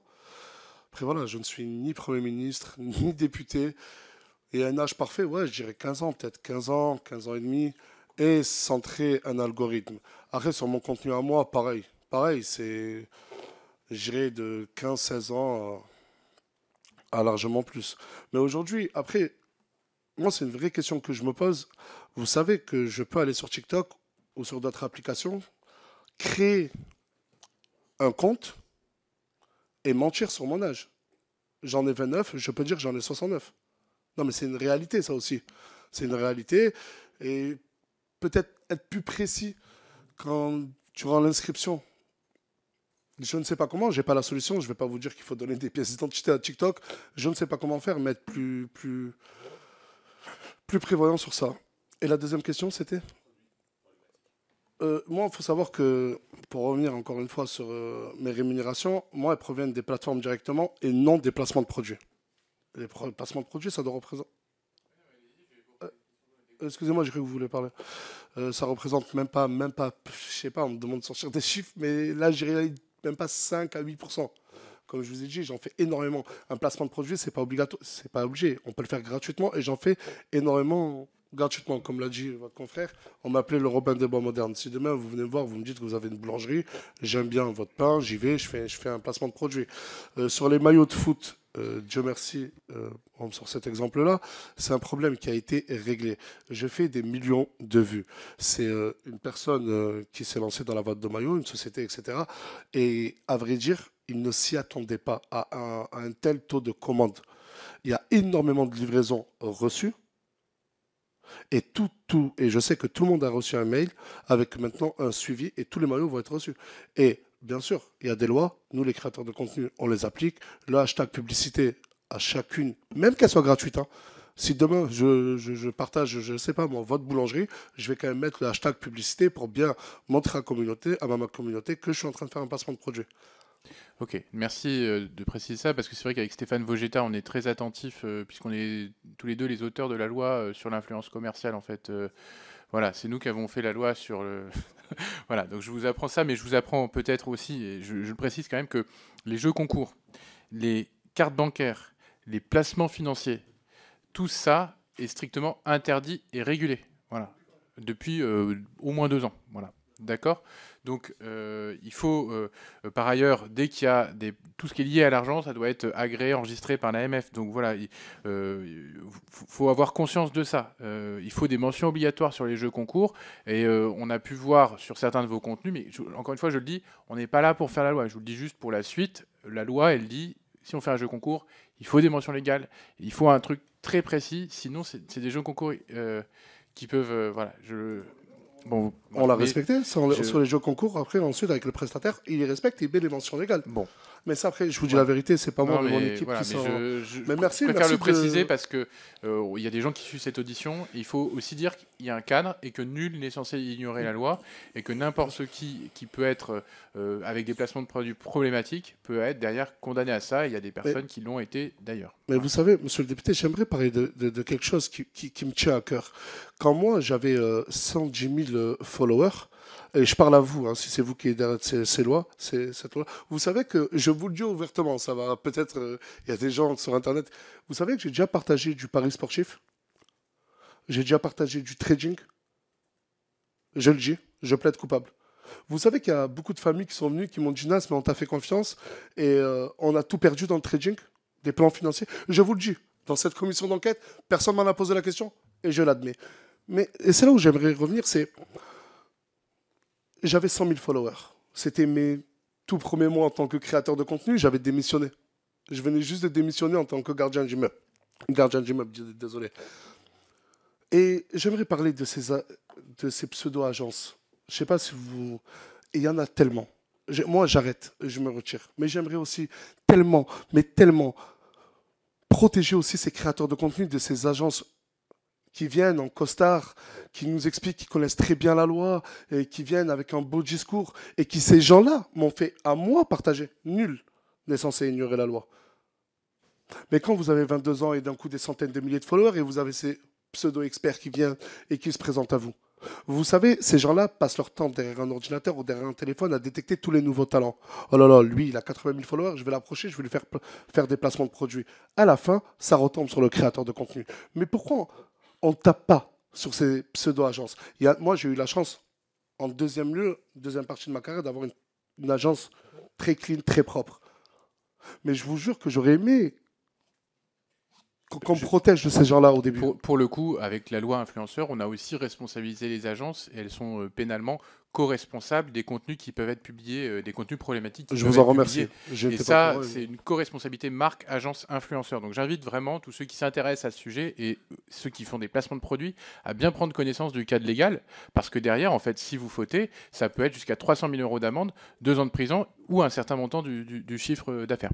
Alors, j'avais encore une demande de parole de Monsieur Lioré. Merci, Monsieur le Président.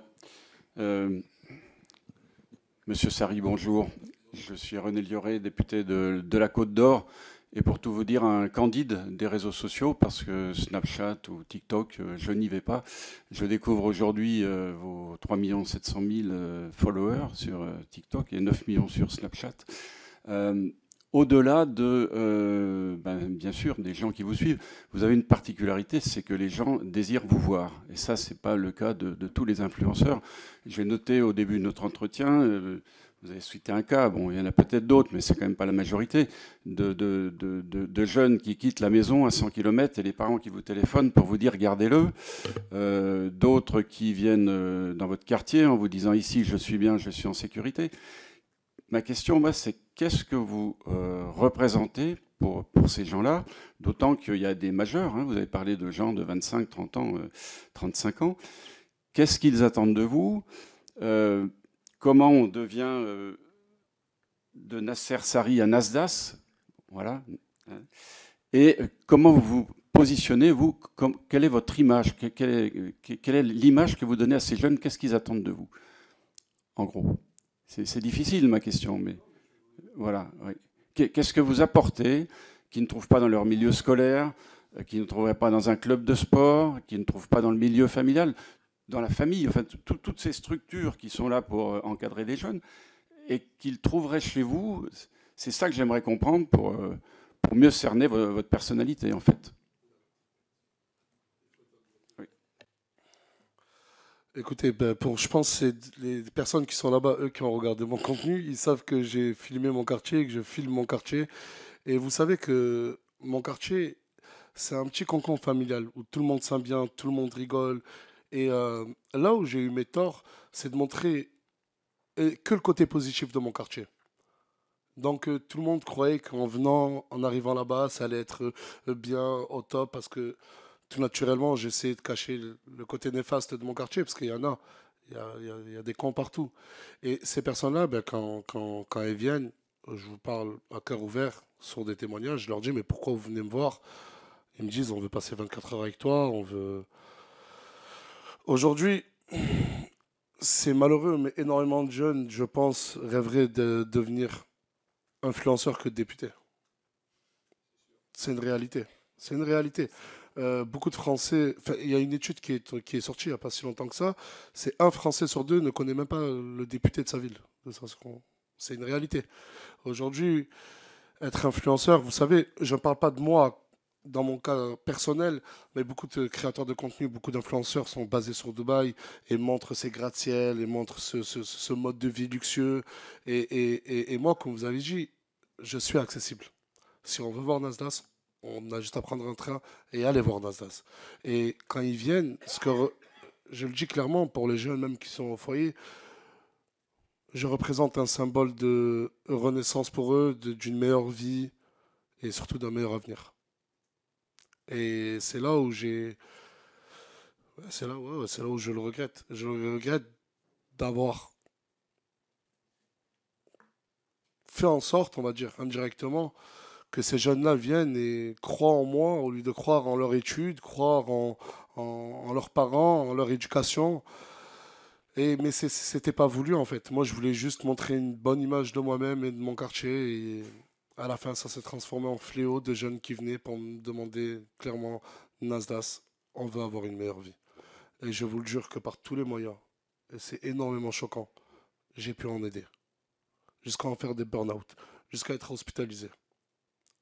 Mais j'en ai plus la force et aujourd'hui, c'est pour ça que j'ai pris cette décision il y a 3 mois de prendre du recul et d'arrêter les réseaux sociaux et de revenir avec une meilleure optique. En tout cas, je tenais à vous féliciter pour les lois que vous avez sorties, je n'étais pas au courant. Vous faites avancer le métier et merci à vous. Mieux vaut tard que jamais, on dira. Monsieur Delogu, je crois que vous aviez une question. Merci beaucoup, Monsieur Nasser Sari. Juste au-delà du fait que je pense que vous êtes extrêmement bien apprécié par la population en France, vous êtes quand même aussi beaucoup critiqué, beaucoup montré du doigt. Je sais, les gens, ils ne sont pas à votre place, donc c'est facile de juger quand ils ne sont pas à votre place, mais j'aurais quand même aimé vous entendre nous donner des exemples sur les mineurs qui sont venus près de chez vous, ce que vous avez fait de façon concrète pour les aider, c'est-à-dire, quand tout à l'heure vous avez expliqué que vous avez eu les parents au téléphone, etc. Donc j'aurais aimé savoir réellement que concrètement ce que vous faites pour ces jeunes. C'est quelque chose qui est valorisant, je pense, pour vous. Et ensuite, le maire qui est donc du Rassemblement national de votre quartier, j'aurais aimé savoir justement si par rapport à cela, c'est-à-dire au fait qu'il y ait des adolescents qui viennent dans votre quartier, s'il a mis par exemple des salles à disposition, des équipes pour pouvoir les recevoir et les renvoyer chez leurs parents, ou est-ce que de la part des services publics, il n'y a eu aucune main tendue? Voilà, ça c'était ma question, mes 2 questions. Merci beaucoup. Pour répondre concernant le maire Louis Alliot de la ville de Perpignan, à ma connaissance, non, il n'a rien mis en place. Et même au contraire, on est déjà passé à la télé quand j'ai essayé de mener des actions sociales pour distribuer des burgers. Même si je n'avais pas fait la demande d'autorisation, il venait une trentaine ou une quarantaine de policiers. Non, on est sur toutes nos actions sociales et sur tout ce fléau de jeunes qui vient. Je me retrouve vraiment seul. Vraiment seul. Heureusement que certains policiers viennent et me tendent la main pour m'aider, pour me dire, écoute Nas, si tu as des jeunes mineurs, n'hésite pas à appeler ou à faire le signalement. Mais concernant la politique de la ville, non, je ne reçois aucune aide. Et sur tous les mineurs qui viennent, bah écoute, moi je vais pas mentir, je vais vous dire la vérité, c'est soit on prévient les autorités compétentes, ou soit c'est une minorité, hein, parce que c'est énormément de cas. Des fois, on a peut-être 80 jeunes qui viennent. Pas mineurs, des fois, c'est à 20 ans, on est encore jeune. Hein. Mais il y a des fois, je les prends, je vais leur acheter une tenue, des habits, je vais leur acheter une paire de chaussures, parce que beaucoup viennent avec des chaussures trouées. C'est une pauvreté incroyable. J'ai pu voir. Je leur achète des habits, je leur fais prendre une douche. Rien de grandiose, hein, mais j'essaie vraiment d'aider. Et aussi des personnes malades.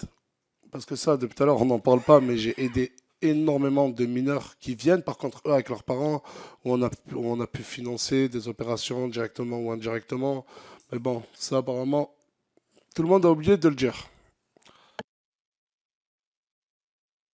Juste, moi, j'ai le regret, j'aurais plus... Bon, je sais que là, on n'a plus le temps, mais j'aurais aimé qu'on parle plus de l'algorithme, TikTok, etc. Je m'étais préparé sur ça. Non, mais on peut prendre un peu de temps. Toutes les questions ont été basées sur Nasdaq. Et j'ai vraiment l'impression que les 45 minutes, ou même plus, n'ont servi à certaines personnes que pour attaquer Nasdaq. Je vais finir mes propos. Ouais, et puis après, on passera... Je vais vous poser j'ai des questions. Je sais que... Bon, je ne sais pas si... Il y a eu plus de monde quand c'était Nasdaq. Je ne sais pas si beaucoup sont venus parce que c'était le personnage Nasdaq, ou beaucoup sont venus pour faire avancer les choses. J'ai tous les reproches du monde. On peut tout me faire. Je vous regarde droit dans les yeux et vous avez raison. Vos questions, vous avez raison de les poser. C'est légitime, c'est vrai. Mais moi, je pensais vraiment qu'on allait aussi parler de l'algorithme, des algorithmes TikTok, etc. On va en parler. Mais ça fait plus de 45 minutes. Oui, mais sauf que vous êtes le dernier, donc vous avez le privilège, si vous avez encore quelques minutes, de pouvoir rester avec nous. Si vous voulez en parler, si vous le souhaitez.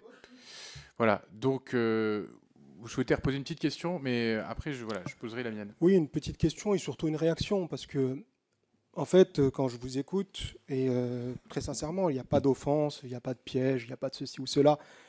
Moi aussi, je viens d'un quartier extrêmement sensible, et en gros, on n'est pas là pour dribbler les uns et les autres. On est là surtout pour comprendre, pour accompagner, pour faire évoluer les choses. Donc tout à l'heure, c'est la raison pour laquelle je parlais de poison et d'antidote. Bien évidemment que je ne doute pas du rôle social que vous pouvez avoir dans les quartiers, et notamment à Perpignan, c'est là d'où vous venez, et il y a beaucoup de choses que vous avez fait sur place, et j'en disconviens absolument pas, et mes collègues, c'est la même chose. Cela étant dit, il y a d'autres réalités que vous ne pouvez pas nier, d'accord, et qui impactent. Et c'est pour ça que j'ai posé la question de l'impact de votre viralité, parce que c'est la réalité, cette viralité-là. Donc il n'y a pas de Nasdaq, pas Nasdaq, ça aurait été quelqu'un d'autre, ça aurait été la même chose. Ce n'est pas une question de Nasdaq, c'est une question simplement de viralité. On ne va pas poser la question, et vous l'avez vous-même dit tout à l'heure, vous parliez de, à l'époque, quand j'avais 100 000 followers. Aujourd'hui, on n'est pas du tout dans les mêmes taux, dans les mêmes quantités de personnes qui vous suivent. Et il y a des choses qui sont positives, certainement, j'en doute pas. Moi, je n'ai pas Snap, donc je ne peux même pas vous dire. Moi, je me base uniquement sur les travaux qui me sont remontés. Mais encore une fois, ici, c'est une commission d'enquête, en fait. On n'est pas en jugement, on n'est pas en train de... On est simplement en train de poser des questions pour essayer de comprendre comment fonctionnent ces réseaux sociaux, comment fonctionne également, puisqu'on a interrogé, fut un temps, l'ARCOM également, puisqu'elle est censée jouer ce rôle de régulation à travers la télévision, mais également les réseaux sociaux. Et puis, étant donné que vous êtes un acteur majeur sur le territoire de réseaux sociaux, on vous pose des questions, mais il n'y a pas de questions pièges ou quoi que ce soit, juste qu'on s'entende et voilà. Bah écoutez, juste un dernier petit conseil, si je peux me permettre, pour essayer de faire avancer les choses, installez Snapchat et commencez à y aller. Et je pense que si vous installez les applications et que vous-même vous y allez, peut-être que les choses avanceront. On auditionnera les représentants de Snapchat une dizaine de jours. Cette audition se tiendra, on n'a pas encore la date, mais elle est en cours de calage.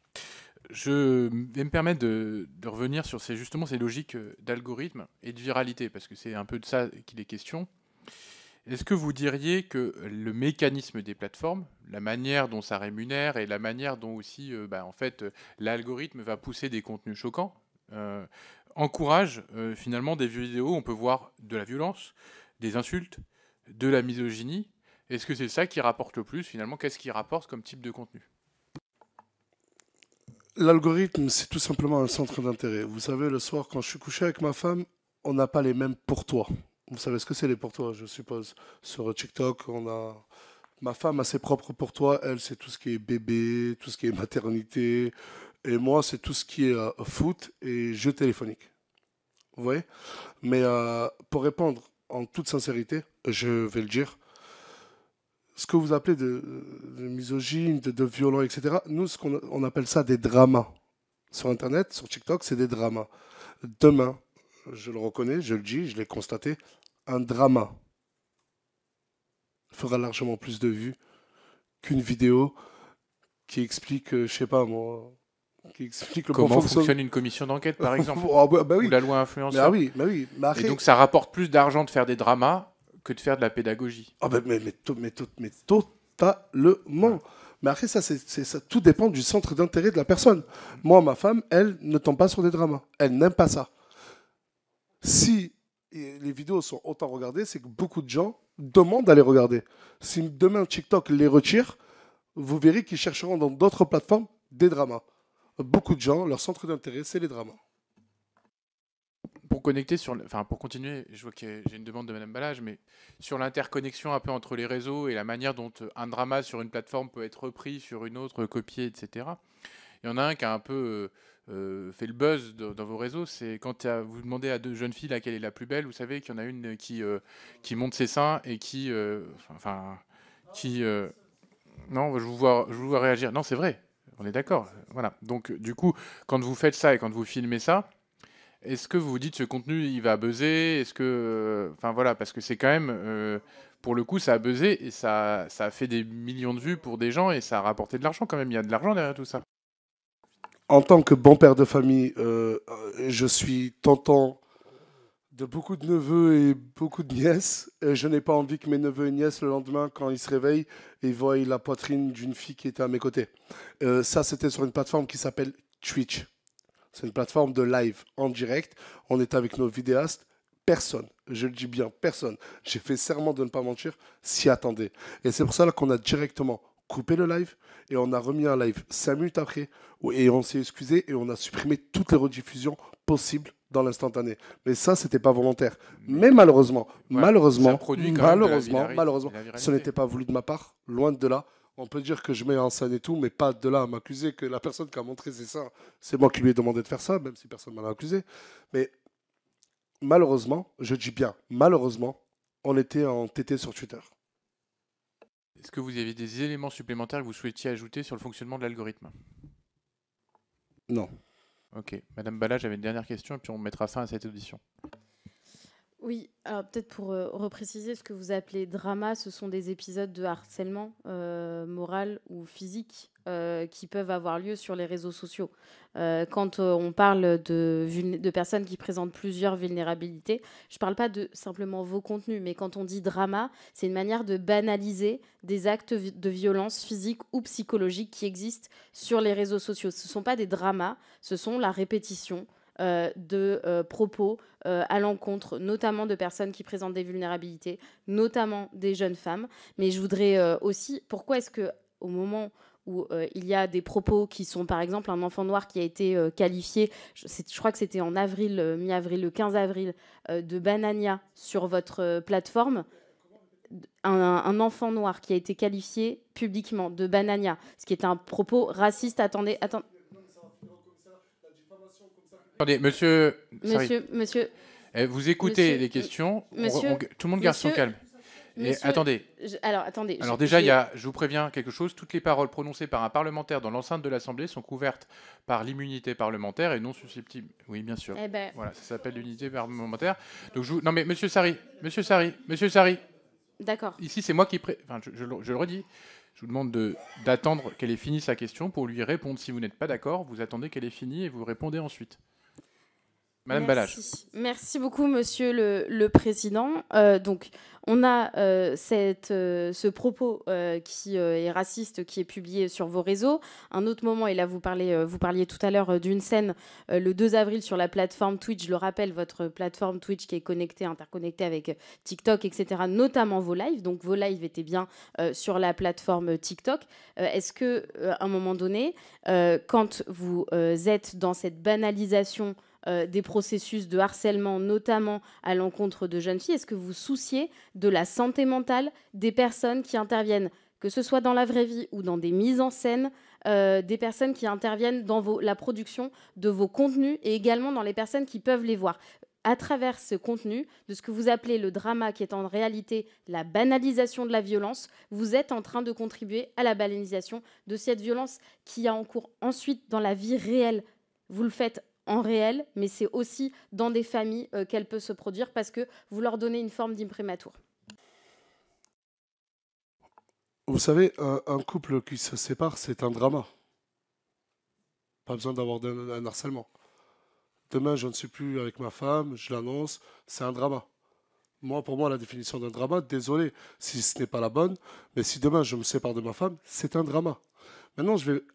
Et laissez-moi juste après répondre. Est-ce que vous pouvez, parce que je sais que vous êtes couverts ici, on peut insinuer tout, accuser tout, et vous créez... On pose des questions, monsieur Sarri. D'accord. Non, l'accuser, c'était pas une question. Attention. Vous pouvez répéter ce que Fares, le vidéaste, a dit à ce jeune-là? Vous pouvez me le répéter? Il a insulté de Banania, il lui a dit « tu es un Banania ». Alors, moi, je n'ai pas parlé de ce monsieur dont vous prononcez le nom, et j'ai évoqué un acte qui s'est déroulé le 15 avril. Je ne vous pose pas la question sur cet acte précisément. De la même manière, je vous demande de ne pas contourner la question qui terminait mon propos. C'était, avez-vous conscience que vous contribuez à la banalisation du harcèlement physique ou psychologique? Vous prenez soin de la santé mentale des personnes qui interviennent dans votre vie là. Ce sont mes deux questions et elles sont simples et je vous demande d'y répondre. Ok. En fait, avant vos questions, vous portez des accusations. Vous dites, j'ai le droit de répondre. J'ai le droit d'être libre de... Vous pouvez être précis. Est-ce que j'ai le droit ou on doit me dicter ce que je dois dire? Non, mais alors moi je vais vous dire, parce que je viens de regarder la vidéo en question. Mais j'ai pas pu placer 4 mots. Non, mais vous allez pouvoir y répondre. Mais je dis juste que dans la vidéo, la personne qui est à côté dit ramener un Banania. Voilà. Donc c'est hyper important de remettre les choses dans leur contexte. Sinon, c'est ça. Cette même personne-là qui a subi un harcèlement que vous défendez aujourd'hui. Cette même personne-là. Donc si là, Monsieur le Président n'aurait pas remis les choses à leur place, il aurait peut-être mangé une deuxième vague Il y a d'harcèlement. quand et même de menaces quelqu'un de qui mort. dit ramener un banania avec un Non, petit non, garçon mais vous noir. savez ce que c'est. Oui. Vous savez ce que c'est le banania? Alors dites-nous. Ah, vous savez pas? Dites-nous. Peut-être qu'on n'a pas bien. Chocolat chaud. En fait, cette personne-là, mais faut regarder la vidéo. Vous l'avez vu la vidéo ou pas? En fait, cette personne-là, c'est un jeune qui s'appelle Amadou, qui est un créateur de contenu avec RFK. Il a 6 ans. Il est adorable. Hein. Et moi, je n'étais pas présent dans la pièce quand ça s'est passé. Comme vous, comme certains peut-être ici, j'ai regardé la rediffusion. D'accord? Je n'étais pas présent. Et quand j'ai regardé la rediffusion, il y avait du champomis, je crois, posé sur la table. Et le petit Amadou voulait en boire. Voulait en boire. Vous voyez, Et lui, il a dit non, c'est comme de l'alcool, ça ressemble à de l'alcool. Il a dit, ramenez-lui du banania, en parlant du chocolat, qui est aujourd'hui accessible partout à Leclerc. Et il a fait ensuite une vidéo où il s'est excusé, où il a dit qu'il ne connaissait pas le passé, tout comme moi. Je suis pas né avec... Mais je réagis à ce que vous me dites. Non, mais donc là, on a répondu sur le premier point. On a mis les choses au clair. Madame Balage. Monsieur le Président, excusez-moi de vous couper. Elle porte des accusations. Non, mais J'y en fait- réponds, elle me dit, je Oui, vais me mais- défile. Non, attendez. Mais moi, qui me On va lui protège? redonner Moi, j'ai la- pas d'immunité, moi. Excusez-moi, Monsieur Sarri. On va lui. Vous avez répondu sur le point que vous estimiez devoir préciser sur la question du contenu Très des important, propos. sinon elle allait subir un autre Mais, harcèlement. Madame, Je je vous crois le que la jure. question de Madame Balage était plus large que ça, Madame Balage. Je vais la répéter pour la 3e fois.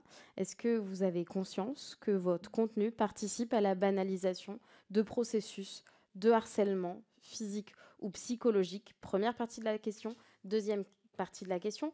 Comment vous assurez-vous de la bonne santé mentale des participants de votre création de contenu à la villa, que ce soit la réalité ou des mises en scène, comme vous nous l'avez dit tout à l'heure? Écoutez, mon contenu, pour moi, en aucun cas, il incite à l'harcèlement de qui que ce soit. Moi-même, le premier, j'ai subi un harcèlement via mes propres vidéos. Et je peux vous dire que je n'ai pas incité les gens à m'harceler moi-même pour une création de contenu. Donc, je n'incite personne à la harceler, personne. Qu'on soit très clair là-dessus. Et la santé psychologique des personnes majeures qui sont chez moi, tout comme moi, il y a quelque chose qui s'appelle l'amitié. Le soir, qui ça? Qui ça? Mais de quand ça vous parlez-vous? Mais parce que attends, mais il faut être précis. Mais parce que Leïna, elle est partie il y a déjà 4 mois. Si on parle à l'heure actuelle, nous on n'avait que, je crois, Leïna et une autre personne, mais après c'est des petits du quartier. D'accord. Vous devez connaître. Alors, oui. Leïna, elle est partie il y a déjà des mois où elle n'est plus avec nous, et même quand elle était là, elle ne vivait plus sous mon toit, tout simplement. Et il y a quelque chose qui s'appelle l'amitié. Quand moi, je vais santé, parce que moi aussi, j'ai une santé mentale, vous savez, je suis humain, je ne suis pas un robot. Je suis peut-être un influenceur, mais j'ai moi aussi une santé mentale. Moi aussi, j'ai des burn-out, et moi aussi, peut-être, j'ai des idées noires. Et vous savez, mes amis se soucient de moi, parce que ce n'est pas que des personnages, comme vous dites. On est aussi amis. Et le soir, on essaye tous de se remonter le moral. Donc, est-ce que je contribue à la santé mentale de mes amis qui travaillent avec moi? Oui. Cette jeune fille qui a montré ses seins à la suite de la vidéo sur le live Twitch, ok, ça a fait des millions de vues. Comment est-ce que vous la protégez? Tout simplement, quand Asia, plus précisément, a fait ça, déjà, j'ai essayé de comprendre pourquoi elle a fait ça. Et Asia n'est pas mineure. Vous le savez qu'elle n'est pas mineure. Oui, et c'est une femme libre, Asia. Si elle a envie de montrer ses seins, quel homme va lui dire de ne pas le faire? Désolé. J'ai essayé de comprendre pourquoi elle a fait ça. Et ensuite, Asia, pour éloigner l'harcèlement futur qu'elle allait subir, je lui ai conseillé fortement, parce que je lui ai acheté une tablette, de ne plus aller sur TikTok, de ne plus regarder les vidéos, de ne plus regarder les commentaires des gens qui vont l'insulter. Je le jure que toutes les personnes qui sont à côté de moi, je passe mon temps à les rassurer. Parce qu'eux-mêmes ont leur propre réseau. Vous savez que ceux qui m'entourent ont aussi leur compte TikTok à des millions de followers. Et des fois, ils subissent un harcèlement dû à leurs propres vidéos qu'eux-mêmes postent sans Alsace. Et on se protège mutuellement, on se rassure et on se dit que c'est rien. Mais je vous jure que on n'incite pas au harcèlement. Je ne dis pas aux gens allez harceler une telle ou un tel. Au contraire, toutes les personnes qui ont même pu cracher sur mon dos sur les réseaux, si vous me connaissez de loin ou de près, je ne leur ai jamais répondu. Et vous savez pourquoi? Parce que je suis conscient des millions de personnes qui m'apprécient. Oui. Alors, ce soir, il y a, si j'ai bien compris, pas mal de personnes qui suivent d'ailleurs cette audition en direct sur des canaux comme Twitch, hein. Donc, ce qui montre aussi que l'Assemblée, qu'il y a un intérêt pour cette audition. Donc, moi, pour finir, je ne sais pas s'il y a encore des collègues qui ont des questions, mais une question à 2 niveaux. Et ça sera la dernière. C'est la dernière. Mais bien sûr, c'est la dernière question. Vous avez une responsabilité particulière et vous le reconnaissez parce que vous êtes suivi par des millions de personnes, y compris sur TikTok, même si ce n'est pas la plateforme sur laquelle vous tirez le plus de revenus. Est-ce que, d'une part, vous avez un message à passer à ces personnes-là? Et deuxièmement, est-ce que vous reconnaissez que par le système que vous avez contribué à créer, avec des jeunes qui vivent chez vous, etc., avec la diffusion en direct de tout ça, etc., vous n'avez pas quand même contribué à créer aussi du mal-être chez certains, ou en tout cas à l'amplifier, ou à diffuser des contenus qui peuvent choquer certaines personnes? Excusez-moi, je me souviens toujours de la dernière question et pas de la première. Alors, la dernière question, c'était est-ce que vous reconnaissez que vous avez du contenu qui a pu choquer par le système que vous avez contribué à créer? Elle est assez simple. Et la deuxième question, et vous pourrez finir par la première, est-ce que, pour finir cette audition, en guise de conclusion, vous avez un message à passer aux jeunes, voilà, à passer aux personnes qui nous regardent? Ok. Non, moi, écoutez, toute personne qui vient chez moi, je ne leur ai jamais demandé de faire des milliers de kilomètres ou des centaines de kilomètres pour venir chez moi. Quand ils viennent avec une idée précise, c'est de devenir créateur ou créatrice de contenu. Quand je filme des personnes, écoutez, si on est suivi aussi par autant de millions de personnes, beaucoup disent qu'on est attachant. Parce que depuis tout à l'heure, on parle que du côté, pour moi, à mes yeux, minime et néfaste, mais on ne parle pas aussi de l'amour qu'on rejette. Ces mêmes personnes-là, aujourd'hui, moi j'ai arrêté, elles sont presque toutes retournées chez elles. Elles me le disent, elles retournent tous avec des bons souvenirs. Et aujourd'hui, elles continuent même sans moi l'activité d'influenceur. Donc, je ne pense pas y contribuer. D'accord? Sinon, dans ce cas-là, je ne peux plus filmer qui que ce soit, ou même moi. Et si j'ai un conseil à donner à toute personne qui veut se lancer sur les réseaux, vous ne lancez pas sur les réseaux. Merci. La séance est suspendue. Prochaine séance, jeudi prochain, 9 h, avec l'audition des salariés et responsables de TikTok France.